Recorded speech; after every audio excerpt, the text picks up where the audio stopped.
ये कैसा कार्यक्रम है लायंस क्लब द्वारा, जैसा कि प्रसाद वितरण कार्यक्रम, कैसा कार्यक्रम है ये लायंस क्लब ज्ञानपुर द्वारा वर्ष 2022-23 के सत्र में पूरे वर्ष भर चलने वाला स्थायी कार्यक्रम है।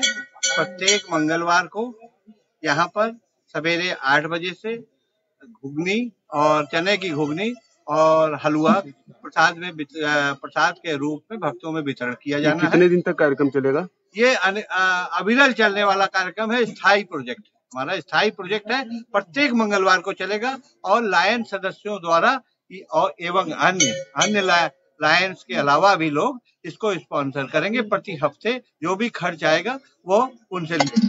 इस कार्यक्रम को चलाने का उद्देश्य क्या है? इस चलाने का उद्देश्य ये है कि हिंदू धर्म और सनातन धर्म के प्रति हमारी अपनी आस्था और भक्तों के को प्रसाद वितरण एवं प्रत्येक मंगलवार को महावीर हनुमान जी का मंदिर, जो कि अत्यंत प्राचीन और प्रसिद्ध है, ये चकवा महावीर मंदिर, यहाँ पे हम लोग सब लोग लाइन मेंबर एकत्रित होते हैं और अपने हाथ से सबको प्रसाद देते हैं। जैसा कि इस समय नगर पालिका द्वारा पॉलिथीन बैन है और जगह जगह पे पॉलिथीन बैन का शपथ लिया जा रहा है, आप लोगों का क्या कहना है इस पे? हम लोग बहुत जल्दी पॉलिथीन का एक सेल्फ स्टिकर बनवा रहे हैं, जो कि हर एक दुकान में पूरे जनपद में विशेष रूप से ज्ञानपुर और गोपीगंज में लगाया जाएगा कि पॉलिथीन सिंगल यूज पॉलिथीन का उपयोग न करें। हम पिछले 2 साल से तमाम रैली और वॉल राइटिंग हमारी अभी भी है, कॉशन बोर्ड लगातार हम करते आए हैं और इस बार भी हम इसके लिए पूरा अपना सहयोग करें। जैसा कि सरकार द्वारा हर मंदिरों पे